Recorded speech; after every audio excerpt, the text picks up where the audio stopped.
Ma femme a ri quand j'ai perdu mon travail, j'ai toujours su que tu échouerais. Je ne lui ai pas parlé du brevet que j'ai vendu pour 67 millions de dollars. Quand elle a demandé le divorce pour « monter en gamme », j'ai tout accepté. Quand elle et son avocat l'ont découvert des mois plus tard, il était. Je m'appelle Alan.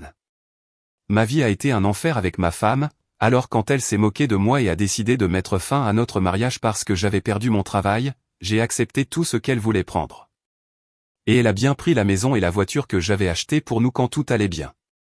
Mais il y a quelque chose qu'elle n'a jamais su que j'avais, et je vais tout vous raconter, ainsi que la manière dont sa vie s'est effondrée quand elle l'a découvert. J'ai rencontré Sandra, la femme qui est devenue mon épouse il y a 8 ans, par l'intermédiaire d'amis communs lors d'une petite soirée. C'était une sortie habituelle avec quelques visages familiers, et puis il y avait elle. Nous avons commencé à discuter ce soir-là et je me souviens avoir pensé, elle me comprend vraiment. Peu de temps après cette soirée, nous avons commencé à passer plus de temps ensemble. Les cafés se sont transformés en dîners, les appels tard le soir sont devenus des SMS le matin et, avant même de m'en rendre compte, nous parlions d'un avenir commun. Nous ne sommes pas sortis ensemble pendant des années, tout est allé assez vite. Je ne dirais pas que nous nous sommes précipités dans le mariage à l'aveuglette, mais nous n'avons certainement pas traîné les pieds. Je pensais avoir trouvé ma côte manquante. Je sais que ça sonne cliché, mais j'étais certain d'elle. À l'époque, je travaillais comme ingénieur logiciel. J'avais décroché un bon emploi dès la sortie de l'université, et au moment où Sandra et moi nous sommes mariés, je gagnais très bien ma vie. Mon salaire couvrait tout ce dont nous avions besoin, et même plus. Nous partions en vacances 2 ou 3 fois par an. Sandra aimait faire du shopping et elle n'avait pas à regarder les étiquettes de prix à l'époque. Je voulais qu'elle profite de la vie. Il y a une certaine fierté à pouvoir prendre soin de sa famille sans se soucier de chaque dollar. De l'extérieur, nous ressemblions à un couple bien assorti qui réussissait dans la vie. À l'intérieur, je pensais avoir tout ce dont j'avais besoin. Mais la vérité, c'est que les gens peuvent profiter du même soleil tout en cherchant des choses différentes. Je ne le voyais pas encore à l'époque. Je ne réalisais pas que la vie que je pensais que nous construisions ensemble était quelque chose qu'elle voyait très différemment. 6 ans après notre mariage, les choses ont commencé à changer. L'entreprise pour laquelle je travaillais depuis ma sortie de l'université a commencé à stagner. Nous ne progressions plus comme avant, les bénéfices étaient en baisse. La direction nous a réunis pour une série de réunions et nous a dit la vérité, pour maintenir l'entreprise à flot, il devait faire des coupes sérieuses. La première chose à disparaître, nos primes.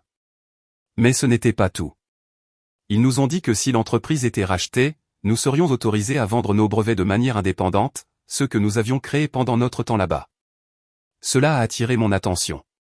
J'avais un brevet logiciel particulier que j'avais développé. Je connaissais sa valeur. Si l'entreprise était vendue, je pourrais le présenter et le vendre, et pas seulement pour quelques milliers.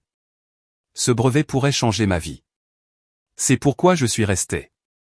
J'avais d'autres offres, bien sûr. J'aurais pu prendre un nouveau poste ailleurs, mais je croyais en cette possibilité et, honnêtement, je sentais que je devais quelque chose à l'entreprise. Il m'avait donné ma chance à la sortie de l'université et je me sentais loyal. Les problèmes ont commencé à la maison dès que j'ai raconté à Sandra ce qui se passait. J'avais expliqué que les choses seraient un peu serrées pendant un certain temps. Je lui ai dit que les primes avaient disparu pour le moment, mais que nous n'étions pas en train de nous noyer. Nous devions juste nous calmer un peu jusqu'à ce que la situation s'améliore. Sa réaction a été brutale. Elle m'a lancé ce regard, comme si je l'avais personnellement insulté. Puis ce fut le silence glacial. Cette conversation a ouvert un nouveau chapitre de notre mariage, et pas un bon. C'était comme si la femme que j'avais épousée disparaissait lentement. Sandra était autrefois compréhensive, ou du moins elle faisait assez bien semblant. J'ai commencé à remarquer que pour elle, tout était une question de statut. Elle est devenue obsédée par les apparences et ce que les gens pensaient. Soudain, elle me comparait à tous les hommes qu'elle connaissait. Une fois, elle m'a même demandé sans détour pourquoi elle devait vivre comme ça, comme si nous étions dans la pauvreté ou quelque chose du genre. Ce n'était pas le cas. Nous vivions toujours dans notre maison, nous avions toujours 2 voitures, nous mangions toujours bien. Mais elle ne partait plus en vacances 3 fois par an. Elle n'achetait plus de nouveaux sacs à main chaque semaine. Pour elle, c'était ça, la souffrance. J'essayais de lui dire que les choses pouvaient changer d'un jour à l'autre, que je ne restais pas les bras croisés.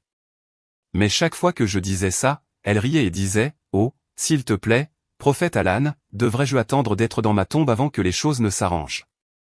Elle le disait avec un tel sarcasme.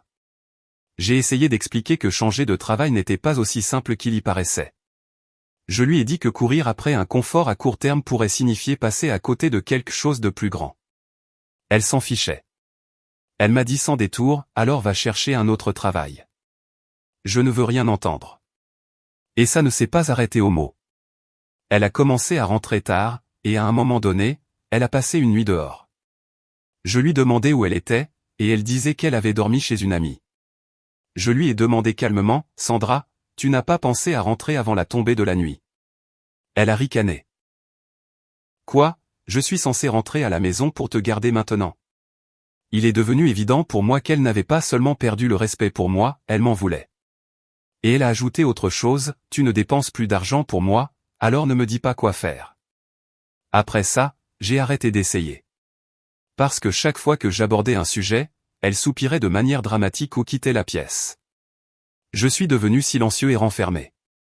J'avais l'impression de vivre avec quelqu'un qui voulait que j'échoue, juste pour avoir une excuse pour partir. Et le pire, c'est que je m'accrochais encore, espérant toujours qu'elle se ressaisirait. Mais j'avais tort. Tout dans mon mariage a vraiment commencé à s'effondrer le jour où j'ai appris la nouvelle. L'entreprise pour laquelle je travaillais avait été officiellement rachetée. L'issue était prévisible depuis un certain temps. Quand les nouveaux propriétaires sont arrivés, ils voulaient une équipe réduite, principalement leurs propres gens. On m'a dit poliment que je serais licencié avec une indemnité de départ. Quand je suis rentré ce soir-là, je savais que je devais le dire à Sandra. Je ne m'attendais pas à du réconfort, car je n'en avais pas reçu beaucoup de sa part depuis longtemps. Je l'ai fait asseoir et je lui ai dit directement, « L'entreprise a été rachetée. Je vais être licencié. Ils offrent une indemnité. » Mais avant même que je puisse finir, elle a ri, m'a regardé dans les yeux et a dit, « J'ai toujours su que ce jour arriverait. Tu n'es tout simplement pas fait pour réussir. » Je ne sais pas comment décrire ce que j'ai ressenti à ce moment-là. C'était comme si elle avait attendu, s'attendant à ce que j'échoue, ou comme si on lui donnait enfin raison sur quelque chose qu'elle avait noté dans sa tête. À partir de ce moment, tout a empiré. Elle se moquait de moi devant ses amis. Elle disait des choses comme « Il m'a épousé juste pour ruiner ma vie ». Ou « J'aurais dû le voir venir, il n'a jamais été sérieux ». Mais ce qu'elle ne savait pas, et que je ne lui ai jamais dit à cause de son comportement, c'est que j'avais une dernière carte en main. Voyez-vous, lorsque l'entreprise a annoncé l'acquisition, dans le cadre de l'accord, j'avais ce brevet que j'avais développé principalement seul. Mon ancien patron était au courant et m'avait dit, « Alan, ne laisse pas partir ce brevet pour une bouchée de pain. Ces nouveaux propriétaires le voudront à tout prix. Ils paieront cher pour l'avoir. » Il était confiant, et cela m'a donné un petit espoir silencieux. Mais je n'ai rien dit à personne. Pas même à ma femme. Je ne lui faisais plus confiance. Elle m'avait déjà montré que je n'avais de valeur à ses yeux que lorsque l'argent coulait à flot. Alors j'ai gardé ce secret. Cela faisait un mois que j'avais perdu mon travail, et pendant ce court laps de temps, l'attitude de Sandra était passée de mauvaise à carrément cruelle. Donc, au moment où les papiers du divorce sont arrivés, honnêtement, je n'ai pas été surpris. Elle m'a dit que sa raison était que nous nous étions éloignés. Comme je ne disais rien, elle a ajouté, « Je me suis contenté de trop peu pendant trop longtemps. J'ai besoin de quelqu'un qui a de l'ambition. » Cette phrase m'est restée. Sandra avait déjà tourné la page de notre mariage. Je n'avais pas de preuves, mais j'avais une forte intuition qu'elle voyait quelqu'un d'autre. Ces nuitées soudaines et la façon dont elle avait cessé de faire semblant de me respecter prenaient tout leur sens. Alors, je ne me suis pas battu. J'ai fait appel à mon avocat, puis j'ai signé les papiers. J'ai accepté absolument tout ce qu'elle voulait, la maison, la voiture et une pension alimentaire. Mais j'avais une condition. Par l'intermédiaire de mon avocat, j'ai demandé que les paiements de la pension alimentaire soient calculés à l'avance afin que je puisse tout payer en une seule fois avec l'indemnité de licenciement que j'avais reçue. De cette façon, ni elle ni son avocat ne me poursuivraient à l'avenir si ma situation financière changeait. Et plus important encore, nous avons inclus une clause dans l'accord stipulant qu'elle n'aurait pas le droit de me poursuivre pour des paiements supplémentaires à l'avenir, quoi qu'il arrive. Sandra était ravie. On pouvait le lire sur son visage. Elle croyait vraiment qu'elle partait avec tout. Elle a même ri lorsque son propre avocat a hésité. Je me souviens encore de son avocat essayant de la conseiller de ne pas renoncer à ses futures réclamations. Il lui a dit, ce n'est peut-être pas la meilleure décision. On ne sait jamais ce qui peut arriver plus tard. Mais elle l'a ignoré. Elle était trop absorbée par l'idée de sa montée en gamme. Elle pensait échanger un mari raté contre une vie meilleure et ne voulait rien qui la ralentisse. Et c'est ainsi que le divorce a été finalisé. Pas de longues batailles judiciaires, pas de disputes amères. Je l'ai laissée partir avec tout ce qu'elle avait demandé, et plus encore. Et elle s'est assurée que le monde entier le sache. Sandra se vantait auprès de ses amis, racontant à qui voulait l'entendre comment elle avait pris la maison, la voiture et avait été payée intégralement. Pour elle, c'était une rupture nette. Pour moi, c'était la fin d'un chapitre que j'étais plus que prêt à clore. Elle pensait avoir gagné. Elle pensait m'avoir laissé dans la poussière. Mais ce qu'elle ne savait pas, ce qu'elle n'a jamais vu venir, c'est que la véritable histoire n'avait même pas encore commencé. Après la finalisation du divorce, j'ai disparu de la scène sociale. Pendant que Sandra étalait sa liberté et se vantait de son nouvel homme, je me suis fait encore plus discret. Je ne me cachais pas, j'attendais. L'entreprise où j'avais travaillé pendant des années, celle qui venait d'être rachetée, finalisait encore toutes les formalités post-acquisition. Ces choses prennent du temps, environ 6 mois pour être exact. Et au moment où tout a été scellé, 4 mois s'étaient déjà écoulés depuis que Sandra était sortie de ma vie. Puis est arrivé le moment que j'avais préparé en silence. Lorsque les nouveaux propriétaires ont commencé à examiner nos propriétés intellectuelles, ils ont vu le brevet à mon nom et le voulaient à tout prix. Au lieu de proposer un accord de licence, qui aurait rapporté des redevances au fil du temps, ils ont décidé de l'acheter purement et simplement. L'offre dépassait les 80 millions de dollars, mais si tout se passait bien, je recevrais 67 millions de dollars. Peu importe à quel point vous pensez être maître de vous, quand vous voyez ce chiffre par écrit, votre cœur fait un bond. Mais je ne l'ai pas laissé paraître. Je suis resté professionnel et j'ai suivi à la lettre chaque conseil que mon avocat m'a donné. Il m'a averti, ne prenez pas cet argent en votre nom personnel. Si la nouvelle se répand, des gens dont vous n'avez jamais entendu parler penseront soudainement qu'ils ont droit à votre succès. Nous avons donc créé une société à responsabilité limitée, une SARL, détenue par une fiducie offshore. De cette façon, lorsque l'argent a été transféré, il n'a jamais atterri sur mon compte bancaire personnel. Légalement et financièrement, j'étais protégé. Sandra ne verrait pas un seul centime. Ce soir-là, une fois tout finalisé, je me suis assis seul et j'ai laissé tout cela décanter. Je n'ai pas acheté de manoir. Je n'ai pas fait de voyage de luxe ni posté quoi que ce soit de tape à accent grave-l'œil en ligne. Au lieu de cela, j'ai ouvert ma propre entreprise, discrètement, sous l'égide de la fiducie. J'ai choisi de ne pas me verser de salaire. Ce n'était pas nécessaire. Pour moi, il ne s'agissait pas de montrer au monde ce que j'étais devenu. Un peu plus d'1 an s'était écoulé depuis la signature des papiers du divorce. La vie avait suivi son cours, ou du moins c'est ce qu'il semblait en surface. Sandra, mon ex-femme, avait rapidement refait sa vie avec un nouveau type, affichant leur relation sur tous les réseaux sociaux. La vie était belle de son côté, du moins en apparence. Puis vint la découverte. D'une manière ou d'une autre, Sandra a eu vent de ma fortune. Elle a découvert que je n'étais pas fauché, que je n'avais pas touché le fond, que je n'étais pas le raté qu'elle m'avait dit que j'étais. Mais ce qu'elle ignorait, c'est que la chose pour laquelle elle s'était moquée de moi, ma loyauté envers le travail qu'elle disait être indigne de moi, était la même chose qui m'avait rendu riche au-delà de ses rêves les plus fous. Pour ne rien arranger, elle et son nouvel homme avaient déjà dilapidé la majeure partie de l'argent que je lui avais donné lors du divorce. J'ai découvert que lorsque vous confiez de l'argent à quelqu'un qui a des goûts de luxe et un mauvais jugement, il disparaît rapidement s'il ne l'a pas gagné. Alors, quand elle a finalement réalisé que j'avais reçu une somme d'argent, elle était furieuse. Elle a pris un avocat et a déposé une requête pour rouvrir le dossier financier du divorce. Son argument, j'avais commis une fraude, j'avais caché un gain massif pendant la procédure de divorce et elle avait droit à sa part. Soudain, la même femme qui m'avait dit que je n'étais pas fait pour réussir me traînait de nouveau devant les tribunaux pour réclamer une part de la vie que j'avais construite après son départ. Mais ce qu'elle ne réalisait pas, c'est qu'il était déjà trop tard. Tout comme avec le mariage, elle n'en a vu la valeur que lorsqu'elle ne lui appartenait plus. J'ai reçu une notification de son avocat. Leur argument, il a caché un gain massif pendant le divorce. nous exigeons notre part. C'était tout leur argumentaire. Quand j'ai lu ça pour la première fois, j'ai ri.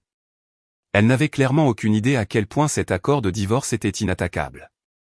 Et je savais qu'elle n'avait jamais pris la peine de lire les petits caractères. Ma défense juridique était simple. Premièrement, la vente du brevet n'a pas eu lieu pendant notre mariage. Elle a eu lieu après la finalisation du divorce. Légalement, cela signifie qu'il n'est pas considéré comme un bien matrimonial. Affaire classée sur ce point.